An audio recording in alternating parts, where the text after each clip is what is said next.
Hi, good afternoon, everybody, and welcome back to Series 6 of the Climate Pioneers Show. Throughout the course of this series, we are discussing the challenges around scaling deep tech solutions within climate. And I'll be speaking to investors, founders, venture builders, and other key ecosystem players who are all focused on the same goal of scaling and commercialising groundbreaking deep tech innovations. We'll be exploring how to prepare for the challenges that deep tech companies often face around fundraising, scaling, and team building. And we'll hear stories from those who've successfully scaled to Series A and beyond. So whether you are a deep tech founder in climate yourself, embarking upon your scale-up journey, maybe you're an investor who wants to start investing into deep tech solutions, or perhaps you're somebody that's just really interested in innovations happening in climate, whatever your background, there should be something in this series for you. And today I'm joined for episode 5 by Fahmida Khan, innovation specialist at Prosemino, the UK's first climate tech venture builder with lab space. So Fahmida, thank you so much for joining me today. No, thank you for having me. We've bumped into each other a couple of times now, and it's always been super enjoyable. So it's really nice to be here. Oh, that's very nice to say. Thank you. Yeah, we did. We met at Juliet's Climate Connection event, didn't we? Climate Connection.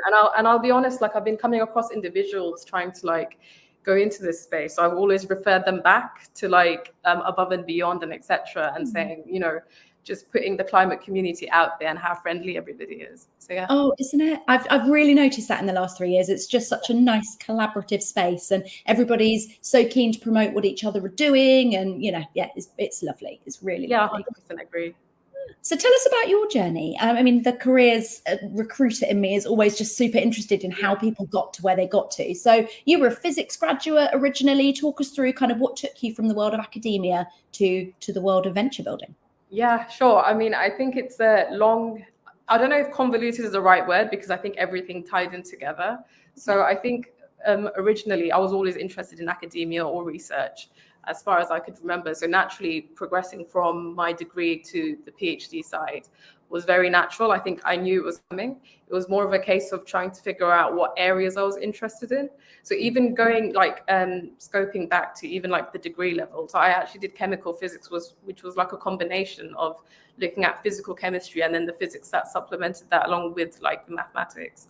And I remember my time, especially during my undergrad and then masters, just honing in on specific areas I was interested in. So a lot of that looked at surface chemistry and surface analysis techniques. So I was super obsessed, I think, with scanning tunneling microscopy and things like that. So I think a lot of my third year projects and then masters focused a lot on that. And I remember during my degree, to be honest, I wasn't actually looking to go into climate tech. It was just because of the actual nature of the project that led me this way.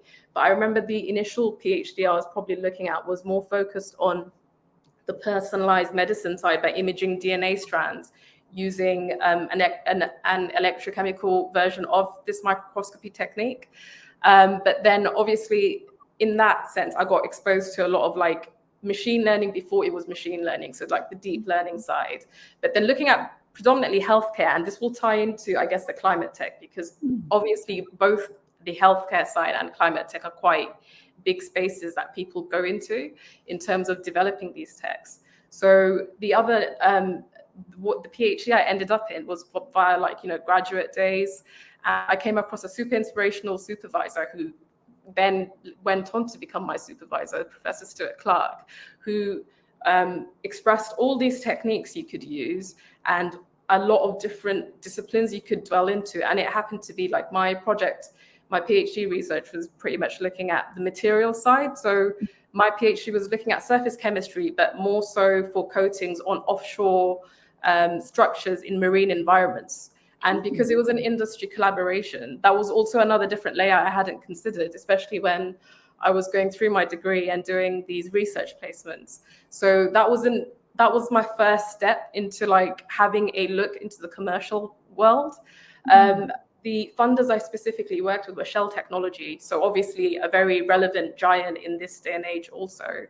And then the institute at that time was named BP Institute. So naturally, during my PhD period, Like we were exposed to a lot of technologies and then a lot of people working in the energy transition space with BP, with Shell, other industries.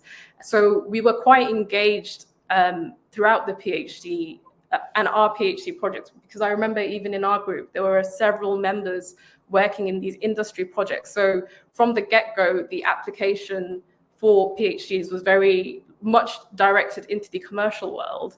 It was more figuring out how they worked, of course. So like that led me to then be exposed to the commercial side. I remember even signing an NDA to begin with. So you were already exposed into that side, into the patent side. So I actually went off like from UCL, where I did my undergraduate, to then go off to Cambridge for the PhD. And I think Cambridge has a very big label attached, has lots of innovation going around. I think even more so now than when I first began my PhD. So when I began my PhD, I was thinking, okay, like I like normally thinking ahead of what I would do probably post, just having like a few like ideas of possibly what I would be doing in the next 4 or 5 years. So that's when I really wanted to use my time to explore that innovation space that Cambridge was like manifesting and building. So I think it's really good because I've kind of gone back to it also. So to begin with, like it was a natural step to induct myself into a lot of these venture builder programs, a lot of the consulting projects going on in Cambridge. So it's, I don't know if it was time consuming or something that I probably didn't need to do, but I pretty much enrolled myself into the business school, the entrepreneurship center. There's lots of different facilities in Cambridge that are now building up their own different programs and new ones that I can talk about later as well that I've now started to re-engage with. So that sort of made me look at science and commercializing technology, especially research, in a very different way. I think growing up, and many people can relate, that we always want to make a difference. And I think one of the things that I found really difficult with academia was that sometimes you're so heavily involved in the research, it can become a bubble and you don't really know what options are out there. And I think one of the things that Cambridge did very well was to build this ecosystem and lots of programs where it's quite nice to actually go ahead and know how to commercialize these technologies. So that was kind of like the first initial building blocks while I was doing my PhD research. And obviously, and I think the engagement with industry. So obviously, typically with funders, you will be keeping up with like monthly meetings, etc. So it was about translating the research you were doing to commercial people. So that was something I didn't think about before joining a PhD program. And I think with PhD programs, when you speak to different people from different programs, it's a very different experience across the board, because there'll be a project that's academically funded from the university, not actually industry funded, and therefore it'll be a completely different experience. And I mean, that's past even like just different disciplines and what experiments that entails. So I think that was a very new thing for me. And also I think looking into the actual infrastructure of like a really big industry like Shell technology was something I don't think I would have been able to get if I was not in this PhD program. So like looking beneath their surface level, seeing different research geared towards energy transition and the funding being provided to actually pace that as well to meet these targets, which was something that made me think about a lot of these investment committees very differently. Because to begin with, I probably saw it as academics are very much, towards science, but, investment committees are also geared towards that way. So what I then realized was that I have a gap in now understanding how financing these technologies work. It's all nice, like being in academia and doing these research projects. But what I then noticed was I had this gap in this area, and I really want to know how technology and et cetera is being financed. So another diversion happened during my PhD, and it happened for probably a lot of people who will be watching and listening, but COVID-19 happened. So that's when a lot of the lab side reduced. So I wasn't able to do as many experiments, and then a lot of my work actually ceased because everyone was pretty much homebound. So I actually live like 20 minutes away from one of the building, like the major lab infrastructures that was made for COVID testing. So I got enrolled into that. So again, a diversion into like the healthcare world now again. And it was really interesting because, of course, like with all the PCR testing taking place, it's actually a very chemistry/physics discipline and foundation in these testing, in how they test for COVID. So through that, like I learned a lot in how the government and the Department of Health specifically for this saga were involved. A lot of how even like companies like Deloitte were funding into these programs. At that time, they were building the first mega lab, right, for testing COVID, and like then they started to expand. So I got a lot of insight into that, and I think I don't know if it was an amazing thing to do, but I was pretty much balancing like working in COVID as well as the PhD. So conducting a lot of these experiments, I worked myself up to becoming one of the scientific leads for the mega labs. And it was super interesting just seeing real life science in how it's actually applied in situations like this, was very crucial. Of course, with climate tech and the net zero targets, it can seem like it's far away, but when COVID and the pandemic happened, it was a lot of urgency. So it was really cool insight for me seeing how science is applied in these situations. And I think that's probably probably now dystopian experience to how everything's gone back to normal. So I think post-COVID, it was very interesting in that sense. But I think one of the things that also opened my eyes up to was, again, the funding structure. Like a lot of science is funded, and without the funding, a lot of it is not possible. So again, it's that itch that I'm scratching, needing to know how climate tech can be funded. And of course, coming from the PhD area in the energy transition space, one of the other things I did during that time was, again, enrolled in a lot of these venture bulls. And I think one of the most, I guess, memorable ones for me was when I joined the Innovation Forum. So the Innovation Forum have like lots of different hubs across the different universities and I think around 15, probably more countries. So I remember at the time I joined a team with an academic out of Cambridge, and we were building up the Innovation Forum for Bangladesh. So Bangladesh heavily impacted by climate, as we all know, probably one of the first to be impacted if anything was to happen. So that was also like another, dipping my toe into this area where, like, I think the team we were mentoring actually won the global competition for across the 15 or maybe 18 countries in the Innovation Forum sector. So another, toe in. But I think for me, the crucial thing was I needed to take a step back. So that's when I pivoted again.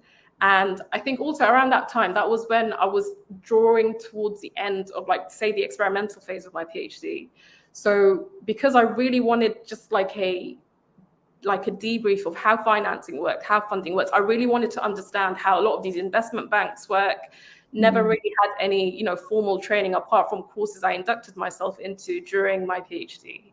So that's when I tried to gear my skill set. So me being a very technical person, experimental, looking at data, I joined a firm called Capco. So it was a lot of fintech solutions by predominantly the projects I worked in, migrating systems from traditional service to cloud technology at the time, because a lot of banks were moving towards that because of working from home, etc., because of the pandemic. So that gave me another insight into first, another tech that I could learn about and be more technical and actually understand infrastructure of banking systems. It also gave me exposure to lots of different banks, so like tier 1, tier 2 banks like Morgan Stanley, NatWest commercial banks. So across the different boards, it was actually very interesting. And one of the main reasons I joined this firm was because they had a fellowship for PhD programs that were built by people from academia. Coincidentally, they actually know the founders of Prosemino. So small world, but it was really cool to be in a space where PhD credible people were now implementing their skill set to banks and tier 1 funds. So I thought that was super cool. So I was around people from different disciplines. And I think the other reason for joining that fellowship program was because they have an energy sector as well, which was mainly based in the US. So I think when I got the skill set I needed and then had enough exposure, it was then time for me to actually write up my thesis and think about what I really want to do next. If the energy sector is in the US, I really want to do something right now. So that's when I had a more of a deep dive into how I can actually, apply my skill set, I've got some experience now in the fintech side as well, more of a professional consulting service. But then also, I really want to use my PhD, my research skills. I really miss being in the lab also. So that's when I really wanted to, look for roles and like actually make a difference in the energy tech side. I think one of the things I also struggled with was because I'm from the energy transition side and more so from the materials point of view, one thing I really wanted to do was make that transition to more clean energy. I really wanted to make that difference. So that's when I came across Prosemino, and it's a super funny story because I think I was the first applicant for the role within like 2 minutes when they advertised it. And I think the interview, like when I went for the interview, at that time I was interviewing for lots of different roles. Some were fintech related to do with the energy transition space. But when I went for the interview, I think I was interviewed by one of the founders, so Professor Dan Brett, and then Gen, who's now the director of venture building in Prosemino. And I just remember being mind blown. Like, there's people who are basically like me in the space, academics, really, really want to make a difference. They have a lot of knowledge in commercializing this tech. It just pulled in all these different factors because as I'm describing my journey to you, it can seem quite convoluted, and rightly so. I tried lots of different things. But what I realized when I came to Prosemino, even on the first meeting, was that all these things are needed to make a difference. I think one of the things I struggled with, especially during my PhD period, was, academia can be a bubble. And then you have the other issue of like the corporate world, because I had lots of conversations with lots of different investment banks, have friends who are working in these spaces who are interested in investing into these solutions, probably later stage. But there's a gap there where the technical isn't as sophisticated in their knowledge realm. And rightly so, they're focusing on more of the financials. Whereas when I came to Prosemino, it bridged the two together so perfectly. And I thought, you know what, this is actually really cool. Like they have one of their companies right now, Sentient Technologies. They're incorporating the machine learning aspect to their battery diagnostic tech. So a lot of these skill sets are needed. And what I realized is that it's a perfect bridge between, say, the academics who are wanting to build their tech, but also, bridge between investors who are looking to invest into it. So I thought, Prosemino was a no-brainer at that point in time. So I think that's a very long, convoluted way to express my journey. No, but you can really see how all those threads play in, and that experience within academia, that experience of partnerships with commercial and industry partners, that experience with the COVID-19 lab, seeing things mobilized and scaled with a sense of urgency in lab. You can see how it all pulls together so nicely. And tell us more about Prosemino. So Prosemino is a venture builder, but a venture builder with a difference. So tell me, how are you different? Because I imagine people watching this will be familiar with some of the other venture builders in the climate space. Tell me how Prosemino is different. So to begin with, Prosemino is, from what I know anyway, it's the first climate tech venture builder with dedicated lab space that specializes specifically in electrochemistry and advanced materials innovation. So what that could look like is, it includes things like storage, so batteries, supercapacitors, hydrogen, but then also thinking about, how you could use that in stored energy to decarbonize sectors. So sectors like large-scale maritime, ground-based support, and even some chemical industries. And then we obviously look at the carbon capture, utilization, and storage space as well. I think one thing that we've come to, or we're trying to tell people, is that electrochemistry and then advanced materials that support that, they support a lot of these sectors that, everyone is trying to decarbonize. The way how Prosemino function is different probably comes down to the core of how it was even founded. So Prosemino was founded by 3 very credible professors in their own rights in their field. So Professor Dan Brett, who I mentioned, who interviewed me, Professor Paul Shearing, and then Professor Chris Howard. So Dan Brett is, I think it was Dan Brett and Paul who actually began the Electrochemical Innovation Lab in UCL and ran that. So that was, it's probably one of the biggest electrochemical labs in the UK. Amongst the professors, they have a string of commercializing knowledge because they have gone on to co-found companies. Chris is a professor in the advanced materials space who has related his work to the energy sector, so materials that could support that. And he actually took a sabbatical to build up the first lab space Prosemino had, which I can go into much later. And Paul, I think at the time when they began Prosemino, so all the professors were at UCL at the time. Paul Shearing now has gone off to University of Oxford to build up the Zero Institute there. So they're still within this realm. And because of their experience, naturally, we have a ecosystem to begin with. So already the founders from the top level are very technical. They know what they're talking about. They know a lot of these sectors extremely well from a technical point of view. We then followed suite. So then we have Dr. Genming Angel, and then the innovation team. So Samia, Tracy, Wakas, and then myself. So we all come from technical backgrounds, and amongst us, we've built almost like a thesis of like basically indulging in electrochemistry in our research, but in lots of different ways. So we have Gen, who's an expert in catalysis, has worked in government, has done consulting projects, and then a postdoc, and then came to Prosemino and building these tech subs. He's superb. And then you have Wakas and Tracy, they're in the biocatalysis space. And then you have Samia, our battery expert. So amongst us, and myself coming from the coatings, electrochemistry from the corrosion background. So amongst us, we have this breadth of knowledge. And I think when Prosemino expands its team, we're looking to expand it from the technical point of view. But amongst us, we've developed and even past experiences from consulting sectors within these factions. So already what we've done is we've kept the core of Prosemino to electrochemistry and then also the advanced material space. And then after that, we basically work around the founders. So how we operate or how we see Prosemino is almost as a co-founding body that comes in to support the founders with what they need. So what that would look like is that Prosemino would actually provide pre-seed capital.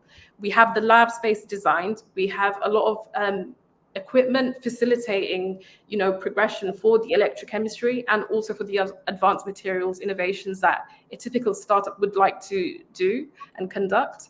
So yeah, and we have shared equipment so that we're trying to combat a lot of the hard rather than software side, because I think there's plenty of VCs geared towards supporting software, but we've come from a perspective where we want to really de-risk the tech and de-risk the problems associated that investors would typically find difficult to invest into at the early stages.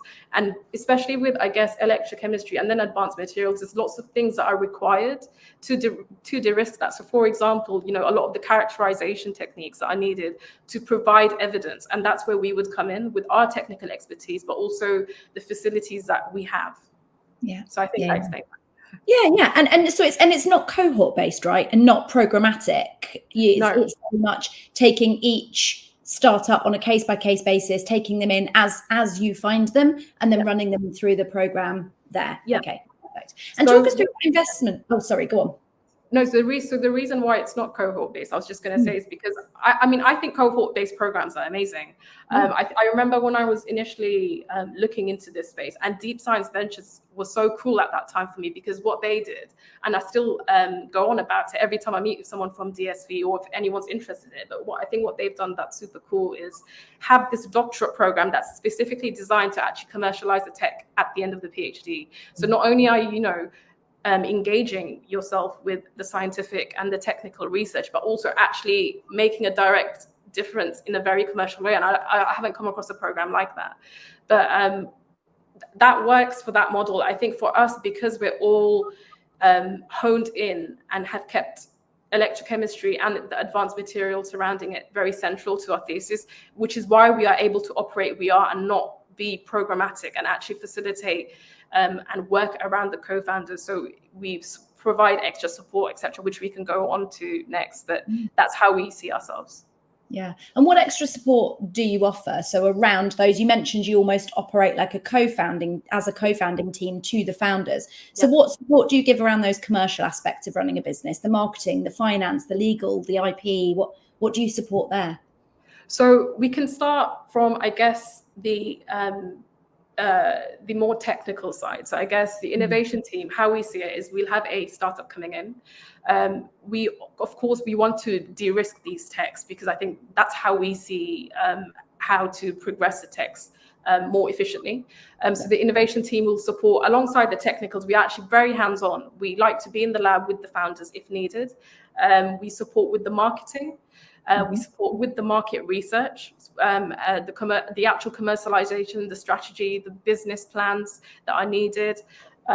We also facilitate and help with the pitch decks. We also do or conduct financial modeling, because we realize that a lot of founders we're coming across come from different backgrounds, especially academics. When they're coming into these programs, it might seem like a different world. So the innovation team really want to act as a bridge. I think the other added layer is what you're mentioning. So we actually have our own in-house finance team. So they actually help with the day-to-day financial activities. And that, if, say, a startup was to start on their own, that would be an additional layer. And I think sometimes you underestimate how much time that takes. And I think one of the things we're trying to combat is the time scale needed to move the tech and prove that it works to de-risk it for investors. In terms of the IP side, so we actually have in-house legal expertise. One of our directors, Hayden, 20 years of experience in commercializing tech. He's fantastic.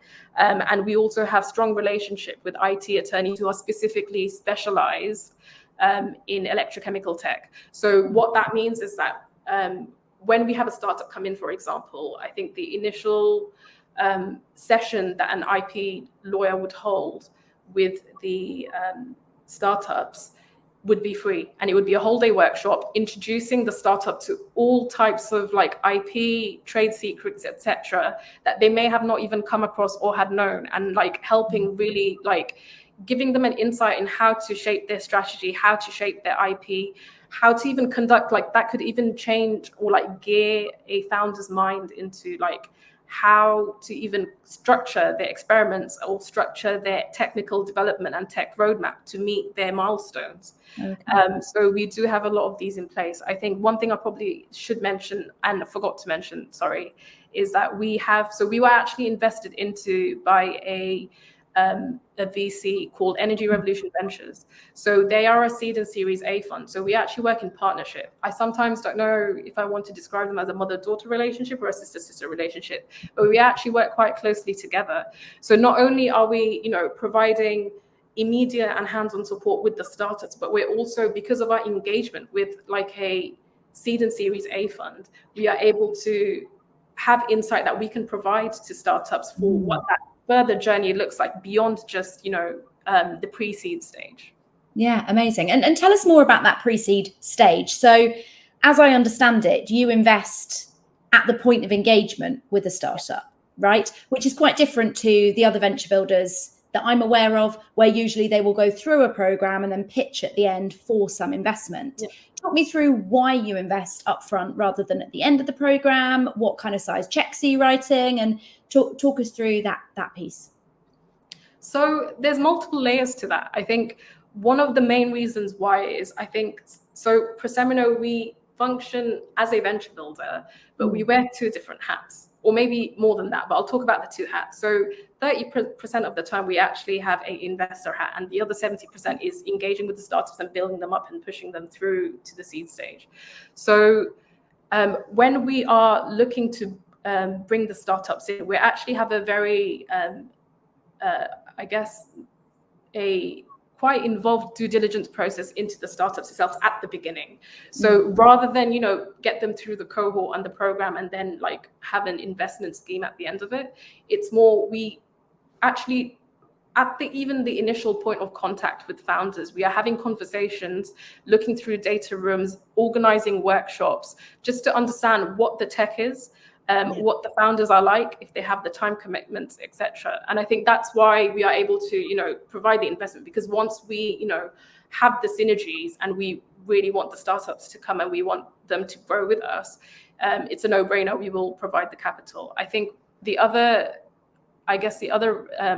thing to talk about is we recognize that we're predominantly focusing on deep tech, so hardware startups. And I think in order for like hardware tech to progress, you need the capital.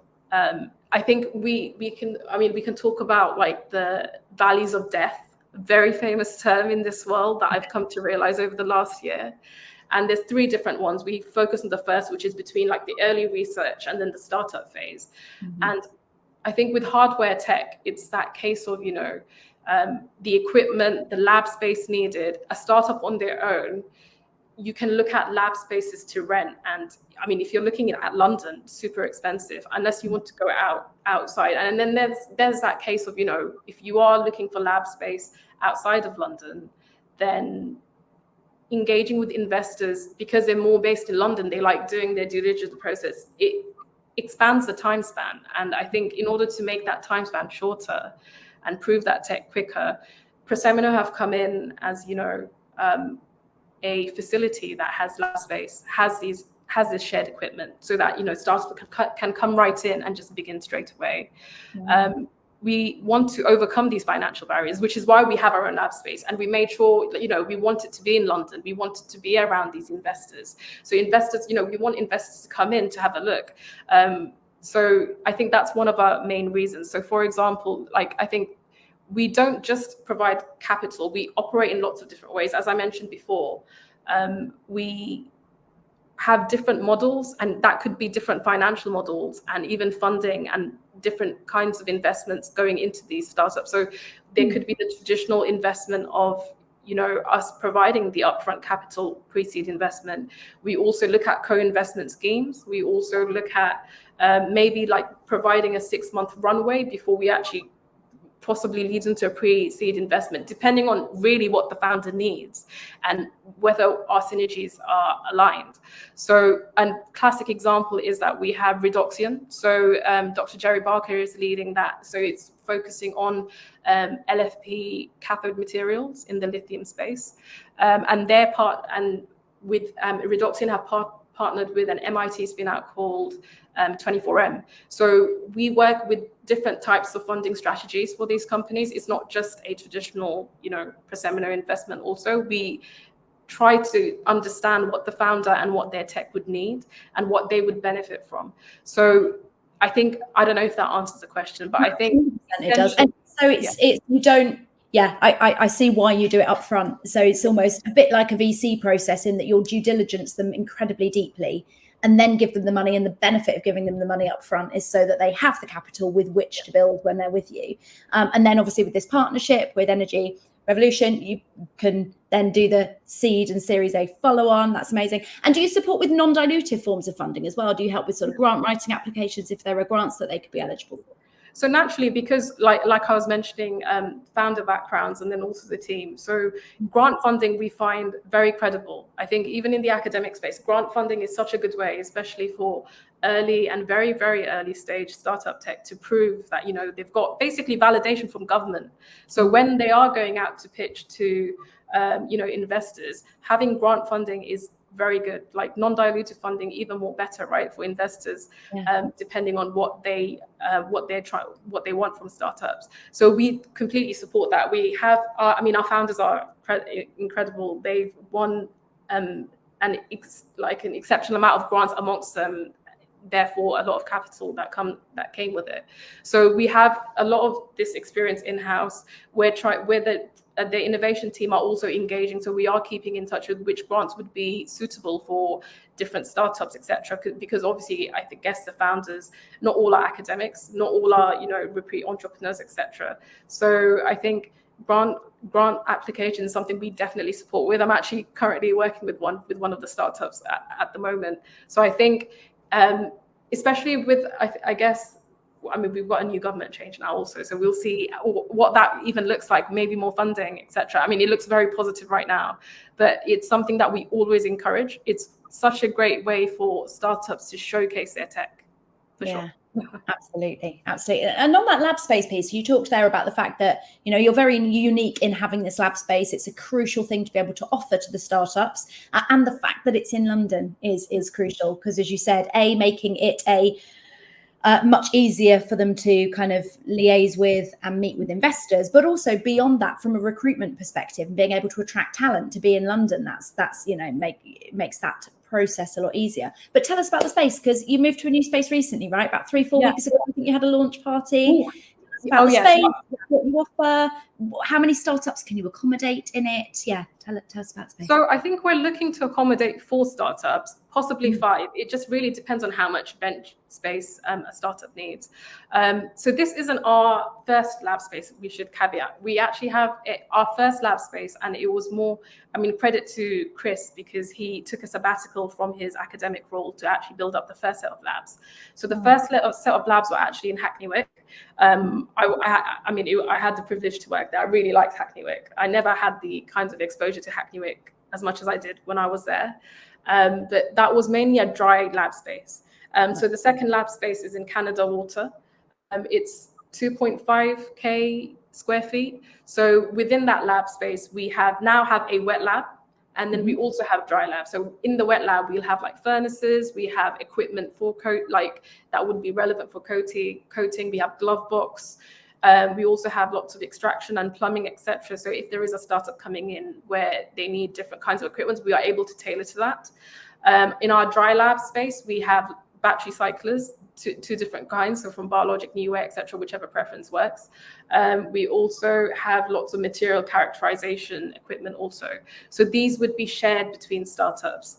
I think apart from that, we also have the office space. So what we've done with the office space, which I think is kind of cool, I actually it's one of my favorite spaces, that the startups have hot desks and they are in the same office space as the Prosemino team. So it's really cool to have them, because for me, I think it's such a good way to exchange ideas, exchange knowledge. Like when we say Prosemino is very hands-on, you're sitting with us physically in our lab space, in our office space right next to us. So for example, I'm working with Element 30, a zinc ion battery company, and one of the interns, it's so easy, just face-to-face, it just hastens the whole process of developing the tech and going ahead. We've managed to go through a whole matrix of innovations, so within probably a month. So it really does accelerate the actual company progress in that stage. So yeah, I think they're the 2 lab spaces we have. I think the Hackney Wick lab space at the moment is currently housing Sentient Technology, who are graduating, so they're currently fundraising. So yeah, that's our lab space. Love it. And given the fact that you do this really deep due diligence up front, not everybody will pass that bar, right? And given the fact that you have a limited amount of lab space to be able to host people in, and also how deep you dive and how bespoke your program is to each one of the startups within it, you're going to have, right, it's a more elite, maybe the wrong word, right, but a more specialist, smaller, curated group of startups that you work with. So what makes a business a good fit for Prosemino, outside of the technology and the problem space, which, as you said before, is kind of advanced materials and electrochemistry? What sort of level of technology maturity do you expect them to be at before they come to you? And yeah, how would someone pass the bar, I suppose, to become part of the venture builder? So that's a tough one, and I think it's a conversation we're thinking about, because Prosemino, we're looking at basically pre-seed sometimes. I think sometimes a company are basically TRL 0, so almost at the idea formation stage. I think one thing or 2 things that probably Prosemino would back is whether it's IP backable, whether the tech is solving a problem that the market wants, and then everything else we can pretty much help them with. I think for me personally, another added layer comes down to the founder commitments also. We often come across founders, when they are that early stage, they have other commitments, etc. And I think for me, in order to progress these techs and de-risk it for investors, there needs to be that commitment. There needs to be that drive to push, to make that change, to push that tech, to push its innovations. It's not an easy thing to ask when someone has, a commitment towards their family, and rightfully so, in another job. So it's one of those things where I'm trying to actually engage myself more to understand founder mentalities. So me and I think a couple of other colleagues within the innovation team, we actually mentor across different programs. So I mentioned how I went to a lot of venture building programs back in Cambridge. So one of the ones I went to or enrolled myself, the first one I went to actually was the Enterprise Tech program in the Cambridge Entrepreneurship Centre. And when I joined that at the time, it was the first ever time they ran it. And now I've gone back to supervise and mentor on their programs. So I've been coming across lots of different founders to see how they think. And I think to summarize for Prosemino, I think it's mainly on the tech, whether we believe in that tech, whether we have the synergy. So it may be that I don't like cutting founders off and saying, this tech isn't good, this isn't. We actually engage ourselves. And I think this is an important probably caveat to make, but we actually engage with founders, even if they are not quite ready or they're too early, etc., to have follow-on conversations. If you feel like there's another program that would probably benefit and then come back, we also are happy to facilitate that. I think recently we've had a influx of carbon-13 programs coming because of the whole need for lab space, etc., and then all the technical due diligence side. So in my head as well, I think everyone will probably agree with this in this space, but it's so important to build that ecosystem so people know where to go. So I don't like saying what is a good fit or not, because it could be that, the skills even Prosemino have, it might not be needed for a startup. They could go elsewhere. We have come across companies in lots of various stages, for example, that, possibly it might make more sense to actually stay in the lab they're at to develop that tech, and that's completely fine. We do work with different models where it doesn't necessarily have to be in our labs, but I think it's completely bespoke, and it just really depends on the tech and the team and their drive. Yeah, that's an important distinction to make, actually. So being part of the Prosemino ecosystem does not mean they have to be in the lab space. They can work with you and take advantage of everything that you offer without necessarily being in the lab space. They could do it remotely. Yeah, I think the only thing I would probably say on that front is that, of course, we have the lab space, and Prosemino are very hands-on. So we would prioritize the tech that would need the lab space, that would want to work with us more hands-on, rather than, I guess, a company that wouldn't. So I think that's an important notion to make. So if we were to come across a company that probably wouldn't need our lab space, but we come across another company where we have also synergies but need the lab space, we would probably fill that in and then maybe consider other options. But I think right now, Prosemino, we are trying to work with different models for different companies and see what that looks like and really explore that. Yeah.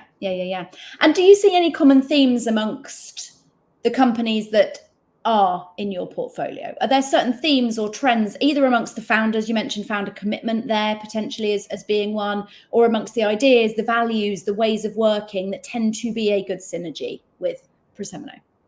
Yeah, for sure. It's interesting because I was actually talking to Hector, who's one of the founders for Super Six, this morning about what do you think you have in common with these founders? Because just to give a broad picture, we obviously have Jerry Parker from Redoxian, a repeat entrepreneur, very acclaimed in his space. We have Hector, who's come out of his PhD to start a company in supercapacitors. We are working with an academic in element 30 zinc battery space, who's published probably the most papers in this space.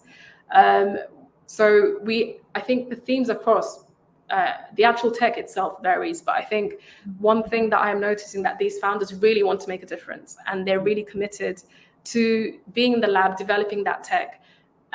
So for me personally, I think it's a very big privilege to work alongside those individuals who are dedicated, because then a lot of the founders, they come from different backgrounds, but it's learning from each other, which is so crucial, and which is why we believe in the whole shared space and the hands-on experience, being side by side with the different founders. But of course, the one thing they have in common for sure is that dedication to progress that tech, which is why when we're in due diligence with companies, for me personally, I think we want to understand the time commitments they can put in. If there are possibly people they can hire, so like intern bases, etc., that could come and facilitate the growth of that tech. So yeah, I think the founders' principles are something I always look towards, because I think especially when we're trying to combat this valley of death and actually de-risk these techs. Hardware, of course, is it's more hard to prove the de-risking. I think when we talk about hardware versus software, if there are any issues that flag up, they're much more easier to mitigate. Whereas hard tech, it actually costs money to fix mistakes or fix errors or actually like optimize it in comparison to software. So we need people who are dedicated, who have their eyes on the tech longer, so then they can fix these issues and progress it quite heavily. Like deeper sense of resilience to leap across the valleys of death. And how long do you incubate each startup for? And as a sort of aside to that, once they graduate, because you mentioned there about Sentience, maybe they'd be a good example to use. How long have they been in the program? And once they graduate, what is their ongoing relationship? What's your alumni relationship? So I think we like to incubate the startups for 18 months. That's our roundabout. So what that will look like is they'll come into the labs, they'll develop their tech, work on their commercial strategy, their business plan. We start thinking about the fundraising, so reaching out to investors, etc. I think Sentient at the moment, they're currently in that fundraising stage where a couple of members from the innovation team, like Gen, people from ERV have also facilitating this. So we have Phil also on the Sentient side, and they're facilitating the fundraising strategy. So it is very hands-on. And I think also there's that process of you can't exactly let go of them completely. I think there's this handover process of just a transitioning off into that seed stage level and still developing that tech. We of course still like to keep them in our network. I think one thing that Prosemino are doing, and I think a lot of companies are actually doing, is building this ecosystem. So when we are talking to lots of investors, networking, etc., we're not just talking to people who are only relevant to pre-seed or only relevant to Prosemino. I've come across lots of investors in the Series A, Series B. We've come across lots of commercial partners or potential commercial partners. We've come across suppliers, manufacturers, etc. And in turn, this has built an incredible ecosystem, not just from what we're doing, but also from the ERV side to tap into, where we've built a lot of these connections that would be relevant past just that seed stage. So when we do come across an investor who's got a specific thesis, might be very relevant to Sentient, for example, in a Series A when they reach that level, we make that introduction. We help make that introduction for these companies, so then they can go on. And I think it's that, again, it comes about, especially for me, I think for that time scale to shorten, because I think sometimes from what we've noticed as well, especially with the fundraising, it does take longer. It does take longer than, say, if you were planning for 3 months. To build these connections much earlier, it makes it faster, in my opinion. So I think it's right now the way I'm trying to think about ways to cut down that time shortage, build these connections. So when, say, another startup of ours are ready to fundraise, etc., we already have these conversations. We're trying to work on possibly even bringing in these investors. I think one of the things we like to do, especially, I think there have been some unusual investments made by predominantly, say, an investment bank who would probably invest later on, but they've decided to invest earlier. And I think that's incredible. I think there's quite a few corporates that are now looking into, looking at earlier stage companies to keep an eye on. So building these relationships actually takes much longer than just, going to the seed stage level and then, thinking about the next step. I think, so I don't know if that answers your question. Yeah, it does. And it sounds like you're doing so much to de-risk the technology, to help these startups to scale quicker, and, like you said, to think ahead, to plan ahead to the next stage. Instead of just looking at where they are now at pre-seed, you're helping them look at Series A and beyond, and the network that they're going to need to have, the connections that they'll need to have, the milestones they need to be aware of hitting then, and how to prepare for them now. If you were looking outside of Prosemino and replicating almost what you're doing there into the wider climate deep tech landscape, at a government level, you mentioned there about new government, at a government level, at a macroeconomic level, at investment level, what improvements do you think could happen that would help more early stage startups go further, faster? So I think, in my personal opinion, there is a gap between, and I was saying this before, right? It comes down to even my personal journey. There's a really big gap between the technical research and then people associated with it. So for people from the academic side to the investors. Right. And I can say this from personal experience in terms of like during my PhD, when I was looking at applying at jobs, I actually applied to quite a few different types of roles. So like consulting roles. I even looked at like investment banking roles as well that could be relevant. And I think the dialogue between the two isn't bridged as it should be. I think there needs to be that bridge, especially when, you know, you have these firms investing into very innovative solutions, whether it be climate tech or even healthcare. What I've noticed recently, and it's very encouraging because it might even be very helpful towards even the recruitment side, but I think that, I don't know if it's because I'm in this space more heavily and I have noticed it, but I have definitely noticed, even from a job search point of view, that there is now an appetite for de-risking, and VCs and funds trying to figure out how to do that, and therefore engaging with PhDs, engaging with people from the technical side. But the options are just not clear right now. I think when you look at investment banks and people who are funding hiring on, they have a very clear-cut strategy, which is very much public. And of course, it makes sense, they're bigger. But when you strip it down and go to the lower levels and earlier stage, the information isn't as accessible. More so, you're finding out information when you go networking. I think even within Prosemino, it's become almost like a fact that I'm very good at networking, but I'm not. I actually use it to build my knowledge. Like when we go out and network, we're learning about lots of different funds, lots of different programs, and it's building this knowledge hub where we can actually help and facilitate startups. So in my personal opinion, I think there needs to be more collaboration and dialogue between early stage investors and then later stage, especially when you're trying to bridge that gap and progress these tech to meet these net zero targets. I think when people are looking to invest into a company, they're going to start much earlier. So I think there needs to be awareness as to what's out there. I think I finished like one of the mentoring programs with the Entrepreneurship Center I think it must have been June. And there are people who are basically trying to spin out their tech, but they're not aware of what's actually out there and what options are out there. I think, especially with universities, their strategies and commercial centers and tech transfer offices all vary from each other, and some actually don't even have one. So it's these things that there needs to be almost like a centralization of this knowledge. And I have seen lots of companies that are doing that. So publishing like lists of VCs that are out there, arranging it according to pre-seed, etc. I think one of the really good market research tools I follow is Sightline Climate. So they've done a really good job of like putting together a table in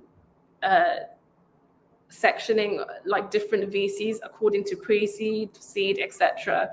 And I think, I was talking about this with Gen, my colleague, in the morning, but it's about, even from the earlier stage, engaging, if academics are interested in spinning out the tech, how to actually go and become more involved and make it more known to them.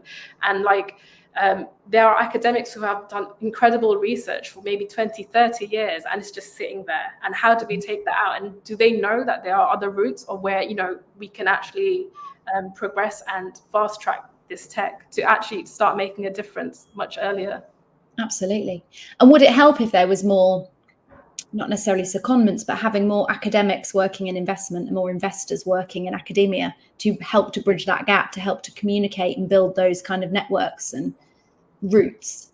Yeah, I think I think one of the nice things is that I think, especially what I've noticed with Oxford and Cambridge, like you've got lots of people from the MBA programs going on and then going into like making their own funds or student funds, etc. So like I think a couple of examples are Creator Fund, who are university-based like student investors who go out and source out different technologies around the universities and then try and connect them and see whether, you know, they can provide pre-seed capital from the higher ups. And then another, I think, equivalent would be the Oxford Seed Fund. I actually was I was in a talk I think like a few months ago, and the founders, they came from the MBA to then progress. They're looking at lots of different tech spinning out that university. But I think this needs to start happening more. I think another thing that I think that's quite important. And I mean, it's quite central to Prosemino, but needing more lab space. What we've noticed, especially with climate tech, is that there are lab space becoming available, but they're so geared towards the biotech and healthcare side. We don't really have lab space that are focused on climate and deep tech. We can have a workshop that, like, you know, we can build the prototype, but I think especially when it comes to things like batteries and supercapacitor, we actually need to test them with like characterization methods. And sometimes, like for example, when you're ordering equipment, etc., if a startup was to do that on their own, you pay the capital upfront. Whereas someone who's got more experience within the academic factions, etc., because they've built that relationship already, they don't have to deploy that capital to begin with. So that completely changes the financial model. So I think having more lab space geared towards climate tech is definitely what's needed. We're still looking for people and programs that do that. I think, of course, one of the main reasons we wanted to be in London was to be close to investors, so they're actually able to pop in and have a look. And that was the whole point of, I guess, the launch that we had a couple of months ago, where we were actually able to show the lab space that we've been talking about, saying, look, this is like, you know, this is almost like an academic lab, but it's for commercializing the tech. We really want to push this forward. So yeah, I think lab space for sure is one of the biggest things.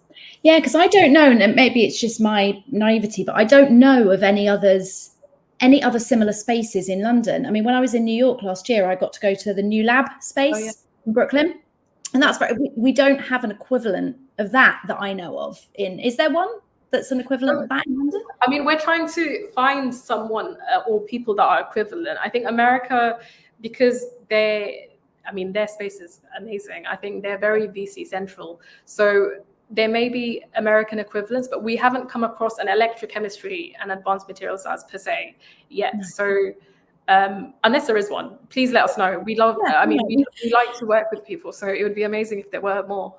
Yeah, if I find one, I'll let you know. Yeah. Perfect. And if people are interested in speaking with you about joining Prosemino, it sounds like you're happy to have these conversations even really early on, even at kind of inception of idea stage. How can they reach out to you? How can they get in touch? So we actually updated our website recently. So please get in touch via our website. We're very active on emails and replying. So our website is prosemino.co.uk. We also are happy to communicate via LinkedIn. So obviously search up my LinkedIn, or if you go on the Prosemino page, if you reach out via the company LinkedIn, we do look at messages. I think LinkedIn has become a very big hotspot for finding what connections, what's going on in this space, what networking events are going on. I've actually used it religiously. So if you do contact me or any of the team members on LinkedIn, we're very much happy to facilitate those conversations as soon as possible. So yeah, LinkedIn and website. And if we're in any of the networking events, please just come up to us. Thank you so much. Thank you for joining me. And thank you to everybody that's listened today.